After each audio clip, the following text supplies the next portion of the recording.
नमस्कार विद्यार्थी मित्रों, सारस्वत इंटरनेशनल एकेडमी में आपका स्वागत है। मैं हूं जिग्नेश पटेल, धोरण 6 गुजराती माध्यम, विषय हिंदी, प्रकरण 2 काव्य भाग 2। तो दोस्तों, अगले वीडियो में हमने काव्य 2 को समझा था। काव्य का नाम है एक जगत एक लोक।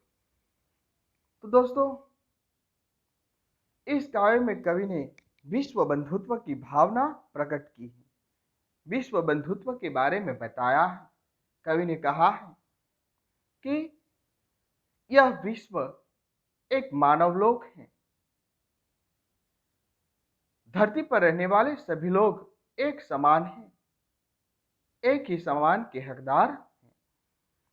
भले ही अलग अलग देश क्यों ना हो, अलग अलग देश में रहने वाले लोग क्यों ना हो, लेकिन सभी एक समान ही। उसीलिए तो कहा गया है कि ये जो पूरा संसार है यह एक मानवलोक है, इस पर रहने वाले सभी लोग एक समान हैं।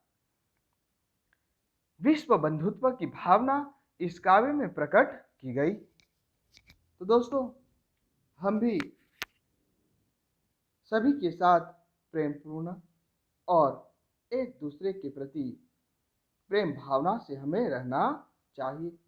तो आज हम इस वीडियो में एक जगत एक लोक काव्य के प्रश्नों के आंसर देखेंगे।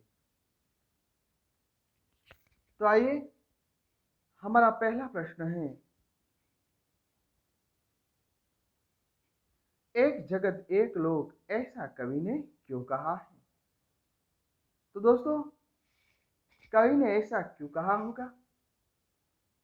क्योंकि यह संसार एक मानवलोक है और हम सभी मनुष्य एक ही चंद्रमा के नीचे, एक ही सूर्य हमें प्रकाश देता है, एक ही पृथ्वी पर और एक ही आकाश के नीचे हम रहते हैं। उसीलिए कवि ने कहा है कि ये जो सभी प्रकृति के तत्व हैं वह एक समान है, वह एक समान सबको अपना योगदान देते हैं, तो हम भले जुदा क्यों। तो आइए देखते हैं उसका आंसर। यह संसार एक मानवलोक है। एक ही चंद्रमा सारे संसार में अपनी चांदनी फैलाता है। एक ही सूर्य सारे संसार को प्रकाशित करता है। दुनिया के सभी लोग एक ही धरती पर और एक ही आसमान के नीचे रहते हैं। इस प्रकार प्रकृति के तत्व हम सब के लिए एक हैं। इसलिए कवि ने एक जगत एक लोक कहा है। तो दोस्तों, ये सभी तत्व जो प्रकृति के तत्व हैं हम सब के लिए एक हैं, उसीलिए कवि ने एक जगत एक लोक कहा है। हमारा नेक्स्ट प्रश्न, दूसरा प्रश्न है, एक रक्त का अर्थ समझाइए। तो दोस्तों, हम देखते हैं एक रक्त का अर्थ ऐसा कवि ने क्यों कहा कि सभी मनुष्य का रक्त का रंग लाल ही होता है। किसी का हरा, किसी का काला, किसी का नीला, ऐसा नहीं होता है। सबका रक्त का रंग तो लाल ही होता है। तो आइए उसका आंसर देखते हैं। मनुष्य चाहे किसी भी देश, जाति और धर्म का हो, उसके रक्त का रंग लाल ही होता है।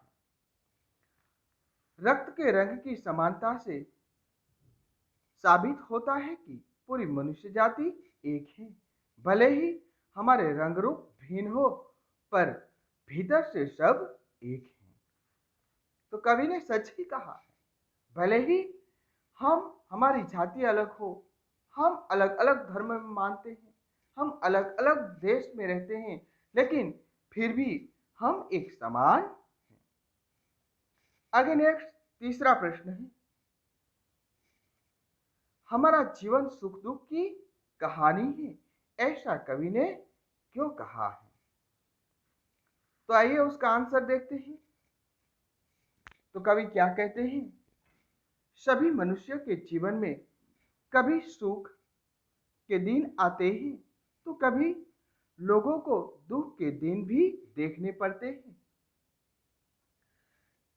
किसी का सारा जीवन न सुखी होता है न दुखी। जीवन में बारी बारी से सुख और दुख आते रहते हैं। इसीलिए कवि ने कहा है कि हमारा जीवन एक सुख दुख की कहानी है। तो दोस्तों, हम ये तो जानते ही हैं कि हर रोज हर हमेश के लिए सुख नहीं होता है और हर रोज हमेश के लिए दुख नहीं होता है। दुख के बाद सुख के दिन आने वाले हैं और दुख के बाद सुख के दिन भी आने वाले हैं। एक समान तो नहीं रहता। इस धरती पर रहने वाले एक समान लोग नहीं है। कोई कोई ऊंचा है तो कोई नीचा है, कोई मोटा है तो कोई पतला है, कोई काला है तो कोई गोरा है। सभी का रंग रूप और कद अलग अलग होता है। आगे हमारा नेक्स्ट प्रश्न है, सभी नदियां अलग अलग हैं फिर भी कवि क्यों कहते हैं कि एक ही पानी? क्या कहते हैं कवि? कि सभी नदियां अलग अलग हैं फिर भी कवि क्यों कहते हैं कि एक ही पानी? आप जानते हैं, आप यहाँ पर रहते हैं, औरंगा नदी देखी है, पार नदी देखी है, दमनगंगा नदी आपने देखी है। तो सभी जगह से अलग अलग बहाव होता है लेकिन फिर भी कवि क्या कहते हैं? एक ही पानी। दोस्तों, आप जानते हैं, यहां से बहकर वह समुद्र में जाकर सबका पानी एक हो जाता है। वहां आप पानी को अलग कर सकते हैं? नहीं ना। वहां आप औरंगा के पानी को भी नहीं अलग कर सकते हैं, नहीं पार नदी का और नहीं दमनगंगा का। वहां पर हम पानी को अलग नहीं कर सकते, वहां तो वह मिलकर एक हो गया है, उसीलिए हम उसे जुदा नहीं कर पाते हैं। आइए उसका आंसर देखते हैं। सभी नदियों के पानी की वैज्ञानिक संरचना एक जैसी है। सभी नदियों के पानी का मनुष्य के लिए समान उपयोगी है। इसीलिए कभी अलग अलग नदियों के पानी को एक ही पानी कहती है। तो पानी का उपयोग सब लोग एक समान करते हैं, उसीलिए कभी सभी नदियों का अलग अलग होने पर भी उसके पानी को एक बताया। आगे नेक्स्ट हमारा तीसरा प्रश्न है, एक जगत एक लोक कविता में कवि ने कौन सी भावना प्रकट की है? आइए दोस्तों उसका आंसर देखते हैं। एक जगत एक लोक में कवि ने कहा है कि यह सारा विश्व एक है, सारी मानव जाति एक है, संसार के सब लोग इसी एकता का अनुभव करें, सब में समता और ममता का भाव हो। इस प्रकार कवि ने इस कविता में विश्व बंधुत्व की भावना प्रकट की है। कवि कहते हैं कि सब एक होकर रहना चाहिए, सब भाई भाई हैं, हम सब एक दूसरे के साथ मिलजुल कर रहे, यही भावना कवि प्रकट करते हैं। आगे नेक्स्ट प्रश्न हमारा, घर घर में कौन सा मधुर गान गूंज रहा है? तो देखते हैं उसका आंसर। दोस्तों, घर घर में कौन सा मधुर गान गूंज रहा है? संसार के सभी मनुष्यों के जीवन में हर्ष हो, सब सुहावने रागों में अपना आनंद प्रकट करें, पूरी मानव जाति में एक दूसरे के प्रति प्रेम की भावना हो, ऐसी आकांक्षा से भरा हुआ मधुर गान घर घर में गूंज रहा है। तो ऐसा मधुर गान घर घर में गूंजना चाहिए, यही कवि कहते हैं। दोस्तों, अब हम एक दो वाक्य वाले आंसर देखेंगे। लॉन्ग प्रश्नों के आंसर हमने देखे हैं, अब हम एक दो वाक्यों में आंसर देखेंगे। तो हमारा पहला प्रश्न है,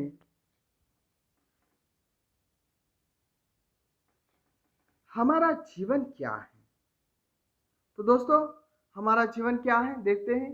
हमारा जीवन सुख दुख की एक कहानी है। कभी क्या कहते हैं कि हमारा जीवन सबके सुख और सबके दुख एक समान होने चाहिए। आगे नेक्स्ट प्रश्न,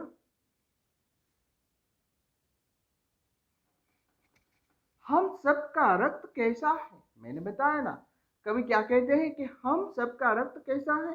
देखते हैं, हम सबका रक्त एक जैसा लाल। आगे नेक्स्ट प्रश्न, हम कैसे तराने गाएंगे? दोस्तों क्या कहते हैं, हम कैसे तराने गाएंगे? देखते हैं, हम मानव जाति की समता और ममता के तराने गाएंगे। आगे नेक्स्ट चौथा प्रश्न, हमारा कर्म क्या है? तो हमारा कर्म क्या होना चाहिए? देखते हैं, विश्व के सभी राष्ट्रों में एकता बनाए रखना ही हमारा कर्म है। क्या कहते हैं कि राष्ट्रों में एकता बनाए रखना ही हमारा कर्म होना चाहिए। नेक्स्ट पांचवा प्रश्न, इस कविता में प्रकृति के कौन कौन से तत्व? तो देखो दोस्तों, हमने चित्र में देखा था, चित्र में कवि ने प्रकृति के तत्व के बारे में बताया था। आइए देखते हैं, इस काव्य में प्रकृति के तत्व चंद्रमा, सूर्य, भूमि, आकाश, हवा और पानी। तो दोस्तों, इस काव्य में ये सभी जो हैं वह प्रकृति के तत्व हैं। हमारा नेक्स्ट प्रश्न, छठा प्रश्न, हमारा धर्म क्या होना चाहिए? तो दोस्तों, हमारा धर्म क्या होना चाहिए? आइए देखते हैं, सबकी प्रगति हो, सबको न्याय मिले और मानवता की रक्षा हो, यही हमारा धर्म होना चाहिए। दोस्तों, एक दो वाक्य वाले आंसर यहां पर खत्म होते हैं। अब हम थोड़ा बहुत SW करते हैं।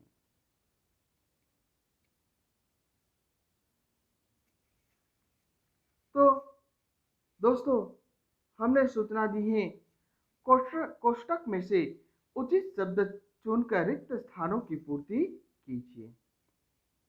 तो दोस्तों, हमने जो कोष्टक दिया है उस कोष्टक में सभी खाली जगह के आंसर दिए हैं। तो हमारी पहली खाली जगह है,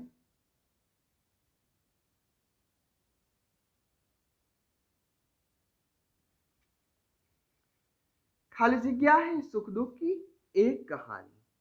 उसका आंसर आपको कोष्टक में से ढूंढकर लिखना है। दूसरी खाली जगह है,